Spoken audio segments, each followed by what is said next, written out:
আল্লাহ রাব্বুল আলামিন বলেন ক্বাদ আফলাহা মান যাক্কাহা, সে ব্যক্তি সফল হয়ে গেছে যে ব্যক্তি তার আত্মাকে পরিশুদ্ধ করতে পেরেছে। ওয়া ক্বাদ খাবা মান দাসাহা, যে ব্যক্তি আত্মাকে পরিশুদ্ধ করতে পারে নাই সে ব্যক্তি ধ্বংস হয়ে গেছে। কিভাবে পরিশুদ্ধ করবেন? তিনটা হাদিস আপনাকে আগে শোনাই। এক, আল্লাহ রাব্বুল আলামিনের হাবিব মুহাম্মদ সাল্লাল্লাহু আলাইহি ওয়াসাল্লাম দরুদ পড়েন, বলেন সাল্লাল্লাহু আলাইহি ওয়াসাল্লাম। তিনি বলছেন যে আল্লাহর এমন কিছু বান্দা আছে যারা জান্নাতে প্রবেশ করবে যাদের অন্তরটা হবে পাখির মতো নরম। কার মতো? পাখির মতো।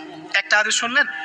দুই নম্বর হাদিস, আল্লাহর রাসূল সাল্লাল্লাহু আলাইহি ওয়াসাল্লাম বলছেন শহীদরা যখন, শহীদদের আত্মা যখন আল্লাহর কাছে পৌঁছায়, আল্লাহ রাব্বুল আলামিন সেই আত্মাগুলোকে সবুজ রঙের কিছু পাখির মধ্যে প্রদান করেন এবং সেই পাখিগুলো আরশের নিচে লণ্ঠন আছে এখানে বসে থাকে এবং তারা জান্নাতের যে কোনো জায়গায় যায়, ঘুরে খাবার খায়, আবার ফিরে আসে। আল্লাহ পাক তাদেরকে বলেন যে তোমরা কি চাও, তোমরা কি চাও?